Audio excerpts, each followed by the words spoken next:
Janelle Brown had spent years untangling herself from the chaos of Kody Brown, but this time, her journey wasn't just about walking away. It was about something deeper, something spiritual. She wanted a release, not just from the marriage, but from the ties that bound her to the Apostolic United Brethren, the fundamentalist sect that had once defined her life.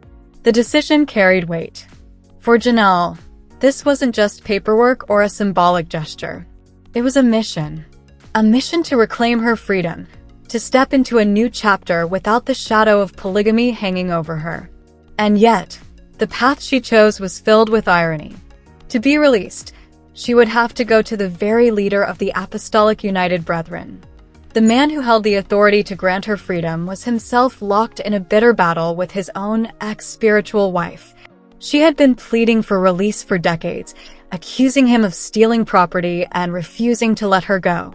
And now, Janelle was about to ask this same man for the very thing he denied his own wife. It was a contradiction that couldn't be ignored. A prophet who preached authority, yet clung to control. A woman seeking freedom, turning to someone who had built his reputation on refusing it. But Janelle was determined. She had lived too long under Kody's shadow, too long in the cycle of chaos he created. This mission wasn't just about breaking ties with a husband who had lost her trust. It was about severing the spiritual chains that had bound her for decades. And so, with resolve in her heart, Janelle prepared to take the first step. The mission had begun. As Janelle prepared herself for the journey towards spiritual release, the path ahead was already tangled in contradictions. The man she would need to face, the prophet of the Apostolic United Brethren, was not standing on sacred ground, but in the middle of a courtroom battle. For decades, his ex-spiritual wife had pleaded for freedom. She claimed he had stolen property, refused to let her go, and kept her bound to him against her will. Her fight was not just about land or money. It was about dignity, about the right to walk away from a man who believed he held divine authority over her life. And now, Janelle was about to ask this same leader for her release. The irony was sharp, almost cruel. A prophet who denied his own wife the very freedom Janelle sought was the one holding the keys to her spiritual escape. The courtroom drama cast a shadow over the mission. Every headline, every whispered rumor about the lawsuit reminded Janelle that the system she was appealing to was built on control, not compassion. Yet she pressed forward. For Janelle, this wasn't about the hypocrisy of the prophet. It was about reclaiming her own story. She had lived too long under Kody's chaos, too long in a marriage where freedom was always dangled but never given. Now, even if the prophet himself was flawed, even if his hands were stained with lawsuits and accusations, she was determined to take back her life. The prophet's courtroom battle was his own. Janelle's mission was hers. And she would not let his contradictions stop her from seeking release. Just as Janelle steadied herself for the path ahead, the familiar shadow of Kody Brown appeared once more. His timing was uncanny, almost calculated. Every time Janelle moved toward freedom, he found a way to step back into her life. This time was no different. As word spread of Janelle's mission to seek spiritual release, Kody resurfaced, carrying with him the same blend of charm and chaos that had defined their relationship for decades. He spoke of change, of apologies, of closure. But to Janelle's daughter Maddie, it was nothing more than another trap. "Mom," Maddie warned, her voice steady but urgent, "don't let him pull you back in. He's only here to stir chaos." Maddie had seen it before. The way Kody dangled promises, the way he cloaked manipulation in the language of reconciliation. For Janelle, the moment was heavy. She had fought hard to carve out her independence, to stand apart from the man who had once dictated her every move. And yet, here he was again, weaving himself back into her story, just as she prepared to sever the last spiritual ties. Kody's return wasn't about love. It wasn't about family. It was about control. He had mastered the art of impeccable timing, showing up when Janelle was most vulnerable, when her resolve was being tested. And now, as she stood on the edge of release, he was there again, a reminder of the chaos she was trying to escape. The mission was no longer just about Janelle versus the prophet. It was about Janelle versus Kody, and whether she could resist the pull of a man who had spent years finding ways to lure her back in. Kody Brown stood at the center of his own performance, a man who had spent years weaving chaos into the lives of his wives, now suddenly claiming he was ready to make amends. He spoke of apologies, of closure, of setting everyone free. His words carried the weight of finality, but beneath them was the unmistakable tone of a man desperate to control the narrative. He declared that polygamy was over for him, that he would never return to it again. He promised to face each of his wives, to offer them the release they had already taken for themselves. It was a strange theater, a man pretending to grant freedom to women who had long since walked away. For Janelle, the spectacle was almost surreal. She had fought for her independence, carved out her own path, and now Kody was stepping forward as if he were the one holding the keys. His apology to her wasn't about healing. It was about image, about ego, about proving to the world that he was still in control of the story. The wives had already freed themselves. Christine had left. Mary had distanced herself. Janelle had broken away. Yet Kody stood there, offering apologies as if he were the one releasing them, as if their freedom depended on his words. It was a performance, carefully staged, and Janelle knew it. The mission she was on, the spiritual release she sought, was real. Kody's apology to her was not. It was theater, designed to protect him, to shield his marriage with Robin, and to rewrite the ending of a story that had already been told. And as Kody spoke, Janelle saw it clearly. This wasn't about setting anyone free. It was about keeping himself from being left behind. Kody Brown's apology to her was more than words. It was strategy. Behind the curtain of contrition lay a man desperate to salvage his image, to rewrite the story before it slipped completely out of his hands. He spoke of freedom, of setting his wives loose. But the truth was clear. They had already walked away. Christine had carved out her independence. Mary had distanced herself, and Janelle had broken free. Yet Kody stood tall, acting as though their liberation depended on him, as though he were the one holding the power to grant release. It wasn't compassion driving him. It was ego.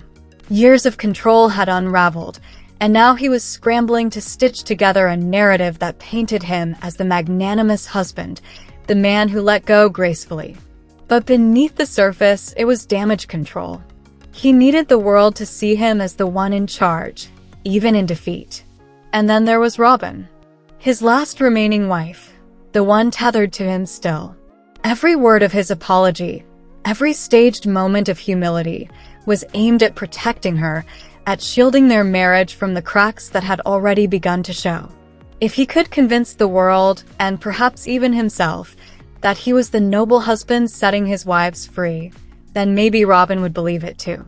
For Janelle, watching this unfold was a reminder of why she had left. Kody's apologies were not about healing wounds. They were about preserving his pride, about clinging to control in a story that no longer belonged to him. And as the cameras rolled, as the words spilled from his mouth, the truth was undeniable. This wasn't freedom. It was theater. And Kody was performing for an audience of one himself. Long before cameras captured the unraveling of her marriage, Janelle's family had already sounded the alarm. They watched her step into the world of fundamentalist polygamy with a mix of fear and heartbreak, their voices rising in warning. To outsiders, those voices were dismissed as paranoia, painted as crazy relatives who couldn't accept her choices. But beneath their concern was something far more real: survival instinct. They knew the history. They knew the violence that had scarred the communities Janelle was walking into. They remembered the headlines, the assassinations, the faction wars that had torn families apart. For them, this wasn't about disapproval. It was about safety. When Janelle aligned herself with Kody and the Apostolic United Brethren, her family saw the danger clearly. They worried about her being pulled into a system where prophets held unchecked power, where women's freedom was often denied, and where loyalty to the faith could mean sacrificing everything else. Their warnings were brushed aside, their concern reframed as hysteria. But the truth was simple. They loved Janelle. They wanted her safe. And in a world where prophets were assassinated, where blood atonement was preached, and where women fought for decades to be released, their fears were not unfounded. Janelle's extended family spoke out because they understood the stakes. They weren't trying to control her. They were trying to protect her. And as her mission for release began, their voices echoed in the background, reminders of the danger she had once stepped into and the freedom she was now fighting to claim. Long before Janelle Brown's mission for release, the world she was stepping into had already been scarred by violence. At the center of that history stood a man whose name carried fear across fundamentalist communities, Ervil LeBaron. Ervil was no ordinary leader. He was a prophet in his own mind, a man who believed that some sins could not be washed away by the sacrifice of Jesus Christ. In his doctrine, there were sins so grievous that only blood could atone for them. And with that belief, he gave himself permission to decide who lived and who died. He split from his brother Joel, who had founded his own church, and declared war on rival prophets. To Ervil, they were imposters, false leaders standing in the way of his divine authority. His mission became clear: eliminate them, one by one, until only his voice remained. The violence began to spread. Prophets were targeted, families torn apart, and whispers of blood atonement echoed through the communities of Utah and Mexico. Ervil's followers carried out his orders with chilling devotion, convinced they were serving God by ending lives. It was a doctrine of fear, a theology written in blood. And though Ervil would eventually be convicted and die in prison, the shadow of his teachings lingered. His writings, his lists, his endless nights of scribbling commands, they became scripture for those who believed him. Even after his death, his followers continued the mission, carrying out attacks in his name. This was the world Janelle's family remembered. This was the history that haunted the sect she was tied to. And as she sought her release decades later, the ghost of Ervil LeBaron still hovered in the background, a reminder of how dangerous prophets could become when their faith was twisted into violence. The year was 1978, and the tension within the world of fundamentalist polygamy had reached a breaking point. Rival prophets battled for authority, each claiming divine right, each demanding loyalty. And in the middle of this storm stood Rulon Allred, leader of the Apostolic United Brethren. Rulon was respected by many, seen as a stabilizing figure in a fractured community. But to Ervil LeBaron, he was nothing more than a false prophet standing in the way of his own claim to power. Ervil believed that blood atonement demanded Rulon's life, and he set his plan into motion. On a quiet afternoon, the unthinkable happened. Two of Ervil's spiritual wives carried out his orders. They entered Rulon's office, and in a moment that would forever scar the history of the sect, they ended his life. The assassination sent shockwaves through Utah and beyond, a chilling reminder of how far Ervil's doctrine of violence had spread. The community was shaken. Leaders feared for their safety. Families whispered of hit lists and secret orders, and the shadow of Ervil's war path grew darker. Even as arrests were made, even as trials unfolded, the damage was done. The Apostolic United Brethren had lost its prophet, and the blood of Rulon Allred marked a turning point in the wars between factions. For those who lived through it, the memory never faded. And for Janelle's family, years later, it was proof of the danger she was walking into. The assassination of Rulon Allred wasn't just history. It was a warning carved in blood, a reminder that prophets could be targeted, and that faith could be twisted into violence. Even after Ervil LeBaron's death in prison, his shadow refused to fade. Hidden within his endless writings was a chilling document, a list of names, a ledger of lives he believed must be taken to satisfy the demands of blood atonement. It was not just rumor. It was a hit list, carefully constructed, passed among his followers like scripture. The names were prophets, defectors, rivals, and anyone who dared to challenge his authority. To Ervil, they were obstacles to God's will. To his followers, they became targets. The list carried weight long after his final breath, a blueprint for violence that outlived the man who created it. His disciples treated the writings as sacred commands. They whispered about the names, studied the pages, and believed they were chosen to finish what Ervil had started. Even in death, he ruled them, his words sharper than any blade, his doctrine more dangerous than any weapon. Families lived in fear, wondering if their names were written among those doomed to be hunted. Communities fractured under the paranoia, never knowing when or where the next strike would come. The hit list was more than paper. It was a promise of blood, a legacy of terror that stretched across borders and generations. And for Janelle's family, this was the world she was stepping into. A community haunted by the ghost of Ervil LeBaron, where freedom was fragile and prophets carried the power to decide who lived and who died. For years, Ervil LeBaron's name carried the weight of fear, but behind the legend of violence were children who lived in his shadow. Among them were Anna and Celia, daughters who grew up surrounded by whispers of blood atonement and the endless writings of a father they barely knew. They remembered the nights when Ervil would stay awake, scribbling page after page of doctrine, his pen scratching against paper until dawn. To him, those words were revelations. To his children, they were chains, commands that bound their family to a legacy of terror. Anna and Celia spoke of confusion, of growing up in a world where loyalty to their father's teachings meant living in fear of betrayal. They described the isolation, the way their family fractured under the weight of his authority, and the haunting knowledge that his followers believed his words were divine. They didn't see him as a prophet. They saw him as a man consumed by obsession, a father whose writings outlived his presence, shaping the lives of siblings and followers long after his death. His texts became weapons, his lists became death sentences, and his children were left to carry the burden of his name. For Anna and Celia, speaking out was an act of survival. By telling their story, they broke the silence that had defined their childhood.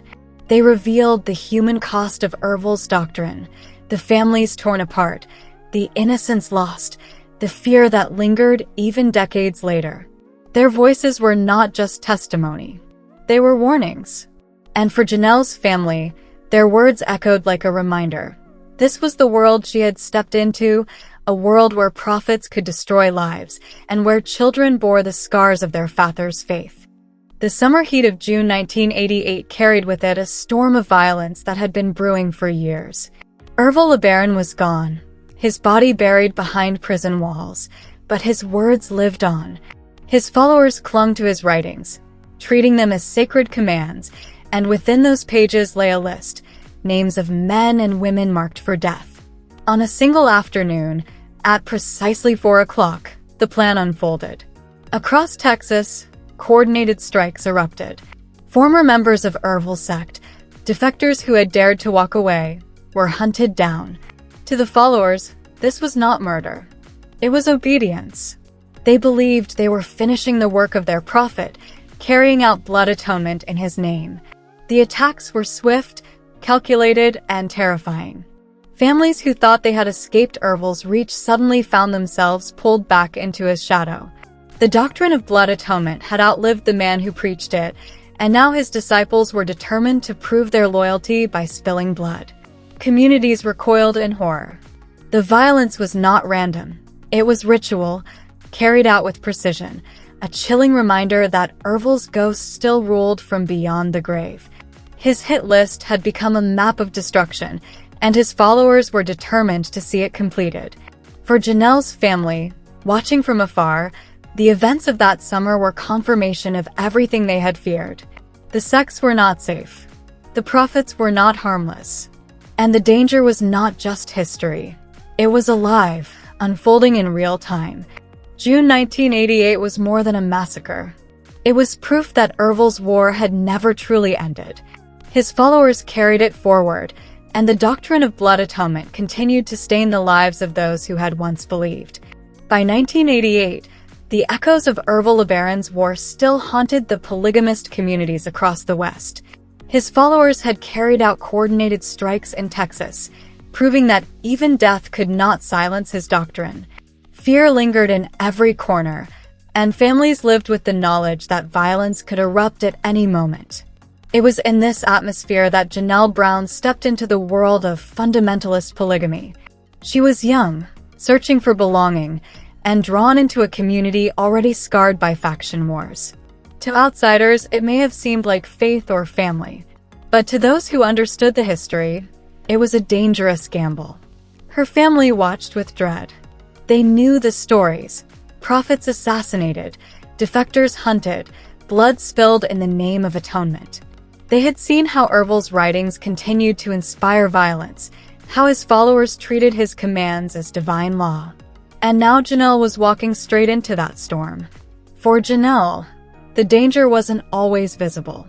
It was woven into the fabric of the community, hidden in whispered doctrines and the authority of men who claimed to speak for God. She was stepping into a world where freedom was fragile, where loyalty could cost lives, and where history had proven that prophets could turn faith into bloodshed. Her family's concern was not paranoia. It was survival instinct.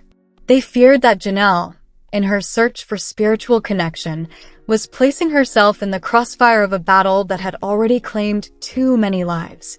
And as the summer of 1988 unfolded, with violence still fresh in memory, Janelle's choice carried a weight that few outside the community could truly understand. She was not just joining a faith. She was stepping into a legacy of danger. The Apostolic United Brethren carried scars that could never fully heal. Decades of violence, betrayal, and whispered doctrines had left the community fractured, haunted by the ghosts of prophets and the blood spilled in their name. Even after Ervil LeBaron's death, his shadow lingered, shaping the fears and suspicions of those who remained. Families lived with the memory of assassinations, of leaders cut down in broad daylight, of defectors hunted for daring to walk away. The doctrine of blood atonement had carved itself into the collective memory, a reminder that faith could be twisted into something deadly. Every sermon, every gathering carried the weight of that history, as if the walls themselves remembered. For women, the scars were even deeper. Spiritual wives who begged for release were denied, trapped in marriages that stretched on for decades. Property disputes, lawsuits, and battles for freedom became part of the legacy, proof that control was not just spiritual but material. The prophets held power over lives, homes, and futures, and breaking free was never simple. This was the world Janelle Brown had tied herself to. A community where freedom was fragile, where history whispered warnings, and where every step carried echoes of violence. Her family's concern was not misplaced. They knew that the legacy of the sect was not just faith. It was fear, control, and the constant reminder that prophets could decide the fate of those who followed them. And now, as Janelle sought her own release, she was not just confronting Kody or the prophet in court. She was confronting the weight of a legacy that had defined the sect for generations, a legacy written in blood, bound in secrecy, and carried forward by those who believed obedience mattered more than freedom. Every time Janelle Brown moved closer to freedom, Kody seemed to appear like a shadow she could never quite escape. His timing was uncanny, almost as if he had mastered the art of disruption. Just when Janelle steadied herself, just when she prepared to take the next step, Kody returned, not with love, but with chaos. It was a pattern she had lived through for years.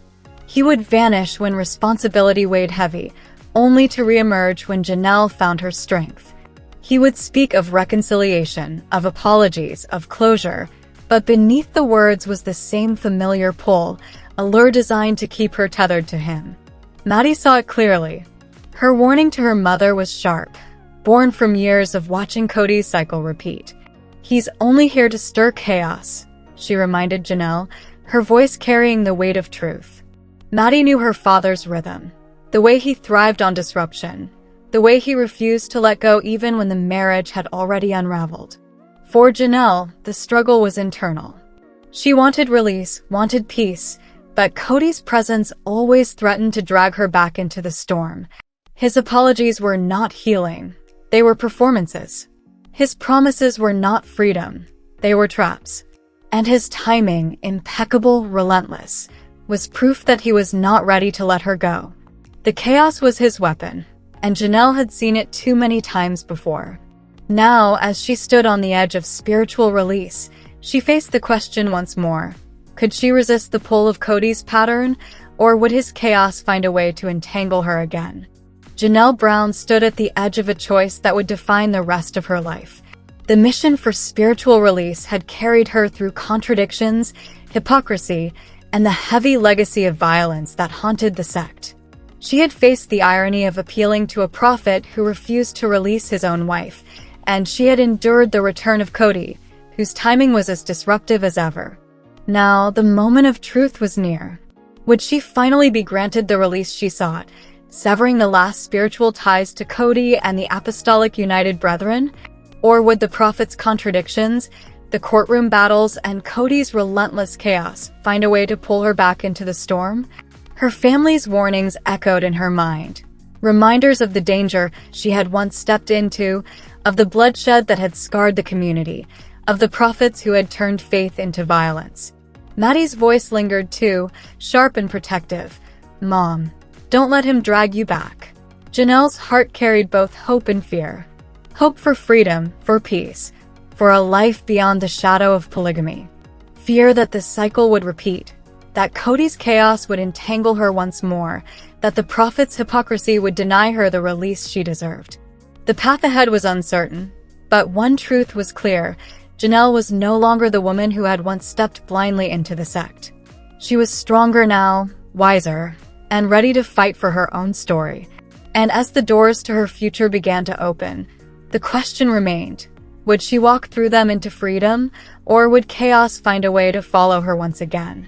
Let us know in your comments. And stay tuned by subscribing our channel to get more updates like this. Thanks everyone.